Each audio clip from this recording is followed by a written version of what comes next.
बच्चों, यह कार्यपत्रक 34 है कक्षा 10 के लिए।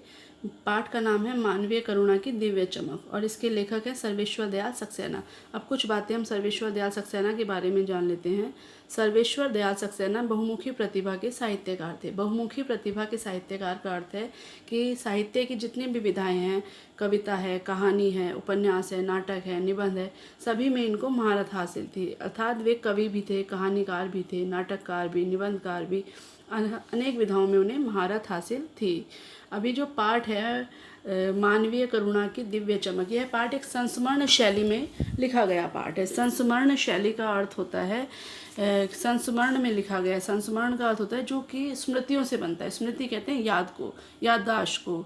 और जो स्मृति होती है वो जितनी अधिक विश्वसनीय होगी उतनी अधिक संस्मरण विश्वसनीय होगा। और संस्मरण को महत्वपूर्ण बनाने में स्मृतियों की विश्वसनीयता का बहुत अधिक महत्व है।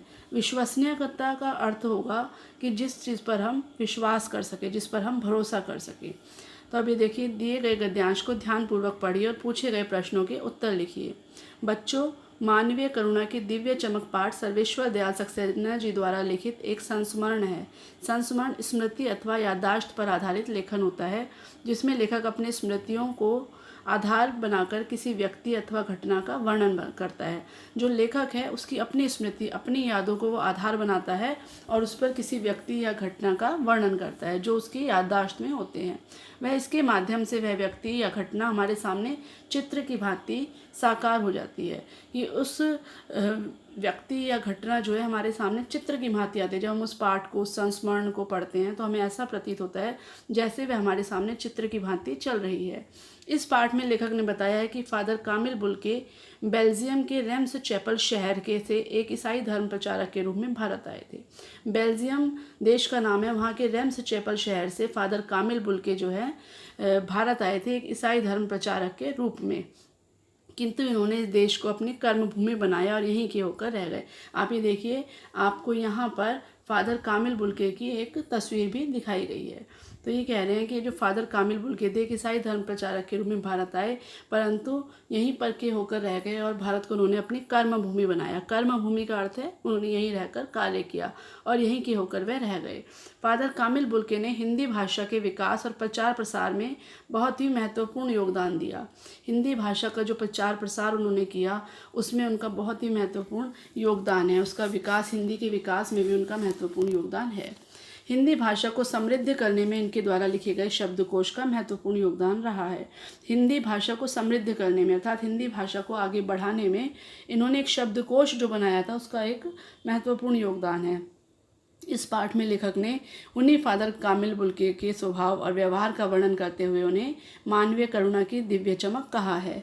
मानवीय करुणा की दिव्य चमक मतलब मनुष्य की जो करुणा है, उसका जो दया भाव है, उसकी दिव्य चमक के रूप में इन्होंने कहा है।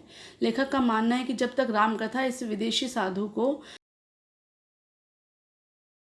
क्योंकि जो फादर कामिल बुल्के थे उनका जो शोध का विषय था, जो उन्होंने पीएचडी की, जो उनकी शोध का विषय था, उसका नाम था राम कथा उत्पत्ति और विकास। इस कारण से कहा गया कि जब तक इन देश में राम कथा है, जब तक भारत में राम कथा है, तब तक इस विदेशी साधु को हमेशा याद किया जाएगा। उन्हें हिंदी भाषा और बोलियों के अगाध प्रेम का उदाहरण माना जाएगा। अगाध प्रेम मतलब बहुत अधिक प्रेम, जिसके जैसा दूसरा प्रेम ना हो, इसके लिए भी इन्हें याद किया जाएगा। फादर कामिल बुल्के विदेशी थे, रेम्स चैपल शहर से आकर भारत बसे थे, बेल्जियम के रहने वाले थे, लेकिन उसके बाद भी हिंदी भाषा और भारत की बोलियों से उन्हें अगाध प्रेम था, बहुत अधिक प्रेम था। और उनका जो प्रेम एक उदाहरण के रूप में सबके सामने रखा जाएगा। अब इसमें देखिए, आप पहला प्रश्न, संस्मरण से आप क्या समझते हैं। संस्मरण को जैसे इन्होंने ऊपर भी बताया इस कार्यपत्रक में, और मैंने भी समझाया कि संस्मरण स्मृतियों से बनता है, याददाश्त से बनता है और स्मृतियों की विश्वसनीयता उसे महत्वपूर्ण बनाती है। ये देखिए, आप ऊपर यहाँ पर बताया गया है कि संस्मरण क्या होता है। संस्मरण होता है स्मृति अथवा याददाश्त पर आधारित लेखन होता है, जिसमें लेखक अपने स्मृतियों को आधार पर किसी व्यक्ति अथवा घटना का वर्णन करता है। इसे हम संस्मरण कहते हैं। फादर कामिल बुल्के कौन थे, उनके भारत आने का क्या उद्देश्य था। फादर कामिल बुल्के एक ईसाई धर्म प्रचारक के रूप में भारत आए थे। बेल्जियम के रेम्स चैपल शहर के रहने वाले थे। उनके भारत आने का उद्देश्य था भारत में ईसाई धर्म का प्रचार प्रसार करना, परंतु वे भारत में आने के बाद भारत के ही होकर रह गए और उन्होंने भारत को अपनी कर्मभूमि बनाया। तीसरा प्रश्न है, भारत में फादर कामिल बुल्के ने क्या योगदान दिया। भारत में फादर कामिल बुल्के का योगदान यह था कि उन्होंने एक शब्दकोश का निर्माण किया। इसके अलावा उन्होंने रामकथा उत्पत्ति और विकास पर एक शोध कार्य भी किया। हिंदी भाषा के विकास में, उसके प्रसार में, उसके प्रचार में इनका महत्वपूर्ण योगदान था। अब चौथा प्रश्न देखिए, आपके जीवन में भी कोई ना कोई ऐसा व्यक्ति आया होगा जिन्हें आप याद करके खुशी महसूस करते होंगे। उनके बारे में अपना संस्मरण लिखिए। या आपके जीवन में कभी कोई ऐसा व्यक्ति आया हो, कोई ऐसी घटना आपके जीवन में घटित हुई हो जिसे याद करके आपको खुशी महसूस होती हो, उसके बारे में अपना संस्मरण लिखना है, उसके बारे में लिखना है।